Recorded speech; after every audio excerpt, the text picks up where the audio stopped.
The unburied queen left to rot, the disturbing afterlife, the medieval queen left unburied, the queen left naked to rot. Well, there are plenty of videos on YouTube about the treatment of the body of Queen Katherine of Valois, the widow of King Henry V, and the curious fact that her coffin remained above ground for nearly 4 centuries and was indeed subjected in the 17th and 18th century to desecration at the hands of curious tourists to Westminster Abbey. So why am I doing yet another video on this subject to add to the rest? Well, I felt that none of these videos was quite complete. Most of the videos are simply content for clicks, but they fail to evaluate all the documentary and physical evidence for Queen Katherine of Valois' peculiar post-mortem treatment. In this video, I look briefly at her life, her lavish and honourable funeral arrangements, the very good reason she came to lie above ground for so long, and the evidence that her body was treated with respect before becoming a sideshow in the 17th century. As we will see, the story of her above-ground storage for so many centuries is really one of good intentions failing rather than of intentional mistreatment. It is primarily, as we will see, due to Henry VIII's inability to fund an ambitious building scheme that was begun by his father. So to begin with, let's have a little potted biography of Queen Katherine. She was a member of the French Valois dynasty. Her father, King Charles VI of France, had been on the throne for 20 years when Catherine was born in 1401. Charles VI is sadly known to posterity as Charles the Mad, and one of the delusions that came with a mental health condition that afflicted him was the belief that he was made of glass and therefore could not be touched. At the time of Catherine's birth, the Valois dynasty had been on the throne of France for a little over 70 years. They came to the throne in 1328, when King Charles IV died without heirs.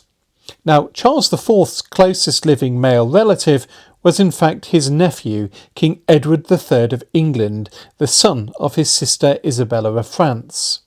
Now, we all know from the prologue of Shakespeare's Henry V how King Edward, despite being so close to the throne, was passed over due to the Frankish Salic law that prevented female line descendants from inheriting the French throne.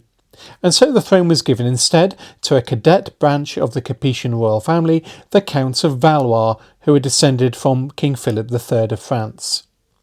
In 1328, Philip, Count of Valois, a grandson of Philip III, therefore became King Philip VI of France. The result of this was a bloody war between the English and the French for much of the next century, what we tend to term the 100 Years' War. Despite a series of great battles, it mostly resulted in a long and drawn-out standoff. English memories of this slight against Edward III were not readily forgotten, and after succeeding to the English throne in 1413, in the face of Charles VI's failing rule, King Henry V of England, a great-grandson of Edward III, renewed the English claim to the French throne and boldly invaded France once again. In October of 1415, as the autumn set in, Henry with his small army would defeat the larger French forces at the Battle of Agincourt. After this resounding victory, Henry had the upper hand, and in 1420 he made a Treaty of Troyes with Charles VI, in which he was made regent of France, and Charles acknowledged him, rather than his own son the Dauphin, as his heir. Charles also offered his daughter Catherine's hand in marriage to seal the deal. Henry V and Catherine of Valois married on the 2nd of June 1420 in Troyes, but their marriage would of course be very short-lived, for Henry died on campaign in France in August of 1422. Catherine did, however, give birth to an heir, the future Henry VI, in December of 1421. Sadly, the malady faced by her father, King Charles, would be inherited to some extent by her son, King Henry VI, who through the course of his very disastrous reign lost both the gains his father made in France and plunged England into civil war. When King Henry V died in August of 1422, his body was brought back to England and to Westminster Abbey, where it was buried in a temporary burial place until a monument could be erected over it. It was King Henry's wish that he be buried at the east end of the chapel of St Edward the Confessor, and that is indeed where his body was moved to 9 years later in 1431. A tomb was erected over his burial place, which was paid for by Queen Katherine herself. It was made of wood and overlaid with plates of silver gilt. This monument was not left unprotected in the Middle Ages. It was visible but was enclosed behind locked grilles. Over the tomb was eventually erected a stone chantry chapel supported on arches over the walkway or ambulatory that ran around the outside of Edward the Confessor's chapel. This chantry took some years to construct and was only ready in 1450, 28 years after the king's death. Building a work of this sort was expensive, and English medieval kings did not have endless financial resources, and such lavish projects were always drawn-out affairs. Queen Katherine of Valois was still only 20 years old when her husband, the king, died. She was treated with great honour as his widow and the mother of King Henry VI, and she lived within her son's household. Among the gentlemen at the court of her son was a young Welshman who was the same age as her, called Owen Tudor. And sometime between 1422 and 1430, despite the great difference in their social status, Queen Katherine and Owen Tudor were married. She would give birth to 2 sons, Edmund, who was born in 1430, and Jasper Tudor, who was born in 1431. Who were, of course, the half-brothers to the king. And in 1452, King Henry VI made both of them earls. Edmund was made Earl of Richmond, and Jasper was made Earl of Pembroke. Edmund, who died in 1456 through his brief marriage to Lady Margaret Beaufort, would be the father of King Henry VII, who was born posthumously in early 1457. Queen Katherine of Valois died at Bermondsey Abbey on the 3rd of January 1437. Despite her second marriage to Owen Tudor, she was given a full royal funeral and was buried as a queen. Her funeral took place on the 10th of February 1437. Her coffin was drawn to Westminster Abbey, and on top of it, as was customary at the time, a wooden funeral effigy depicting her in her full royal state was displayed. This effigy, which we see here, as it still survives in the Abbey collection, was robed in a satin mantle trimmed with royal ermine. A silver gilt crown, sceptre and rings were placed upon the effigy. The wooden effigy is without question a close portrait of the Queen and may well have been carved using a death mask as the model. Catherine was buried close to her late husband, Henry V, in the Lady Chapel at the east end of the Abbey Church. Catherine was the first member of the English royal family to be buried in this Lady Chapel, which had been built by King Henry III in the 13th century. She may well have been buried there at her request. Quite unusually for the period, the 15-year-old King Henry VI attended his mother's funeral as the principal mourner, and he offered 59 yards of cloth of gold to the abbey as payment for her burial there. There is no evidence that a monument was erected over her grave in the Lady Chapel, but again, that is not that unusual in this period. Look how long it took for a monument to be erected to Henry V. Had Henry VI's reign progressed more smoothly, it is possible he may well have erected a monument for his mother. Indeed, there is evidence that he was considering burial in the chapel himself. In 1498, the marking of Queen Catherine's burial place was referred to as modest, but there is no evidence of what form it took. Perhaps there was a flat stone or a monumental brass above her remains.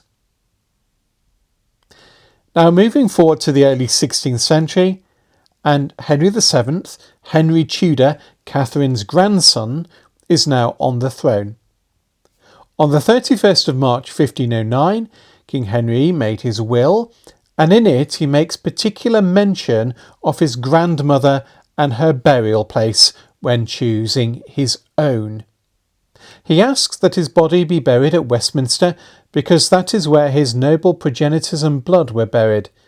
but especially the body of his grand dame of right noble memory, Queen Katherine.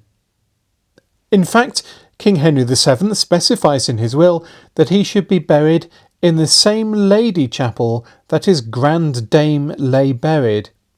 He evidently held her in great esteem. Before he made his will, Henry had already put into action a plan to rebuild the Lady Chapel at Westminster, where she lay and where he would lay, as a mausoleum for himself and for the new Tudor dynasty. He intended to exhume King Henry VI, who Richard III had reburied at Windsor, and bury him in a new tomb in this new Lady Chapel. Indeed, the design for the tomb still survives. Henry also attempted to have Henry VI canonised as a saint. It was Henry VII's intention to use this newly built chapel and its burials as a way of cementing visually his own very shaky royal legitimacy. It was to be a statement that the Tudors were the Lancastrian royal house remade. When the old Lady Chapel of Henry III was demolished to begin work on the new chapel of Henry VII, Queen Katherine of Valois' coffin, which was of lead and was anthropoidal, it was shaped around her form, was not simply dumped in a corner, but was carefully removed to a place where it could be protected. It was placed temporarily for safekeeping in a newly made wooden chest that was then set beside the tomb of her husband, King Henry V.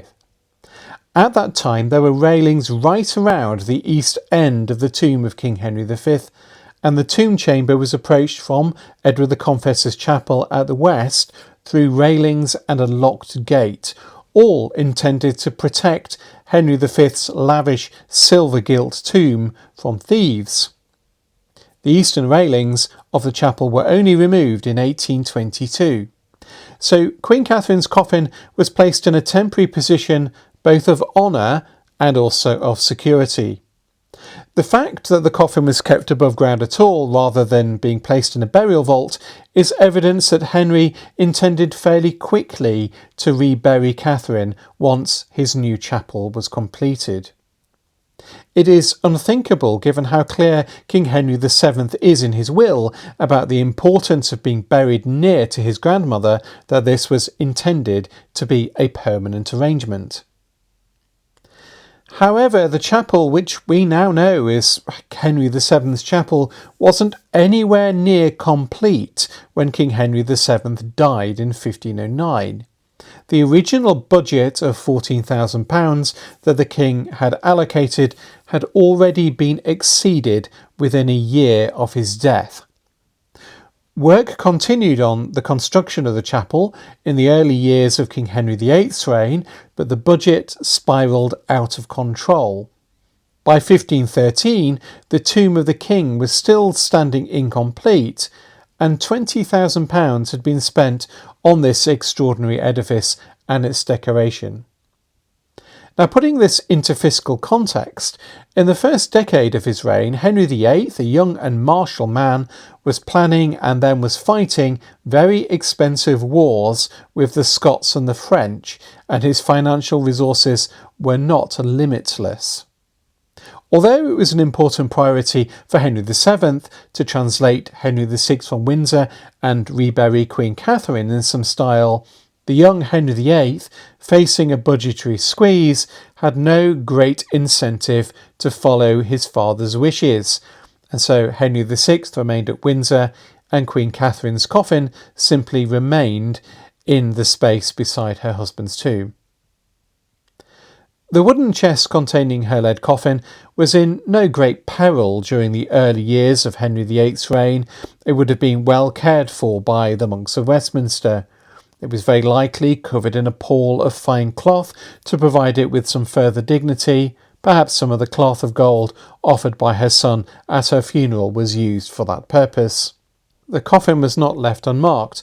A wooden tablet was erected beside it at the time of her exhumation in 1502, on which a Latin rhyming epitaph was painted.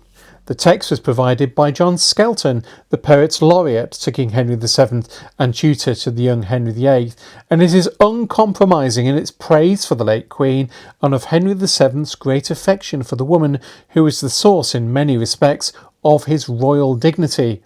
Here lies Queen Katherine, closed in grave, the French king's daughter fair, and of thy kingdom Charles VI, the true undoubted heir, twice joyful wife in marriage matched to Henry V by name, because through her he nobled was, and shined in double fame. The King of England by descent, and by Queen Katherine's right, the realm of France he did enjoy, triumphant king of might. A happy queen to Englishmen, she came right graceful here, and for days' space they honoured God with praise and reverend fear. Henry VI this queen brought forth in painful labour's plight, in whose empire Frenchman was, and eke an English wight. Under no lucky planet born, unto himself nor throne, but equal with his parents both, in pure religion. Of Owen Tudor after this thy next son Edmund was, O Catherine a renowned prince that did in glory pass. Henry VII, a Briton pearl, a gem of England's joy, a peerless prince was Edmund's son, a good and gracious boy. Therefore a happy wife was this, a happy mother pure, thrice happy child, but grand dame she, more than thrice happy sure. Francis Sandford, in his A Genealogical History of the Kings of England, printed in 1677, provides an engraving which depicts the western side of the tomb and chantry of Henry V, and you can see through the railings to the right of the tomb of the king the coffin of Queen Katherine. Now the Reformation changed everything. Westminster Abbey's whole establishment was turned upside down. The monks were ejected from the abbey, and the care and honour that was provided to Queen Katherine's remains almost immediately stopped. The Confessor's Chapel in which she lay, which had at its centre the great shrine of St Edward, was very much the heart of the life of the abbey in the Middle Ages, but the Reformation rendered it redundant, and it fell into dusty neglect. The abbey was refounded in the reign of Queen Mary, and under Abbot John Feckenham things were restored and tidied up, and a painted inscription was added to the decoration of Henry V's chapel to recognise that the Queen's remains were resting there. However, in Queen Elizabeth's reign, the monks went again, and the abbey became a collegiate foundation with a dean and canons and an associated school, but it wasn't the vibrant place it had been before the Reformation. The building and the tombs within, decaying, became a source of antiquarian curiosity. The vergers and the sextons who ran the building and were responsible for its security made a side income from running private tours of the abbey and its monuments. Queen Katherine's coffin, which was still protected by the railings around her husband's tomb and was still behind lock and key, became an exclusive sideshow in the vergers' tours. The gate would be gladly opened to anyone who was willing to pay a decent tip. By the time that Weaver was writing his seminal work, Ancient Funeral Monuments, in 1631, the chapel and its royal tombs were falling rapidly into decay. Without the monks to protect it, all the silver had been stripped from the effigy of Henry V by light-fingered visitors, and Weaver found Katherine's chest or coffin, now with a loose cover, and that her corpse was to be seen and handled of any that will much desire it. In Dart's West Monasterium, published in 1723, the author gives an account of the awful scene you could witness if you tipped the verger and opened the lid of the Queen's coffin. Queen Katherine's body was only partially decayed, he says. It was desiccated and dried up, much like this mummy known as Jimmy Garlic, found in St James's Garlic Hythe in the city. This desiccation indicated that the Queen had most probably been embalmed by evisceration. She had been wrapped in cerecloth and trammelled in lead. The bones, Dart says, were firmly united and thinly clothed with flesh, like scrapings of tanned leather. Now, Dart found this to be rather a humbling sight. It was, in his view, he said, fit to represent to us the end of beauty, of greatness, and what else sublunary things we boast. Now, on his birthday, the 23rd of February 1669, the diarist Samuel Pepys took his wife on a visit to Westminster Abbey to visit the royal tombs, and he gained access through the gate and was able to open Queen Catherine's coffin. We did see, by particular favour, he means by paying the verger, the body of Queen Katherine of Valois, and I had the upper part of her body in my hands, and I did kiss her mouth, reflecting upon it that I did kiss a queen, and that this was my birthday, 36 years old, that I did first kiss a queen. I wonder what his wife thought of such odd and improper behaviour. Pepys also tells us in his diary that the story circulating at the time was that Catherine had never been buried, but that a man at the Abbey told him that she had been removed from the Lady Chapel and placed in this wooden coffin when Henry VII's chapel was being built. Pepys saw below the Queen's corpse in the coffin the remains of the original leaden coffin that she was once buried in. Dean Stanley suggested that this coffin was nothing of the sort, but was just part of the old lead roof of Henry III's Lady Chapel. It surely can't be right that, given the lavishness of her funeral, that the Queen wasn't properly prepared, like all royal corpses, by clapping in lead. In the late 18th century, this horrible spectacle thankfully came to an end, and in 1778, Queen Catherine's body was reinterred in the burial vault under the tomb of Sir George Villiers in the chapel of St Nicholas on the south side of the ambulatory and only feet away from Henry V's chapel. Then, in 1878, with the permission of Queen Victoria, Catherine's remains were finally laid to rest under the altar in the chantry chapel of her husband above his tomb. She finally received the dignity that her son, King Henry VI, and her grandson, King Henry VII, had intended for her. Thanks for watching.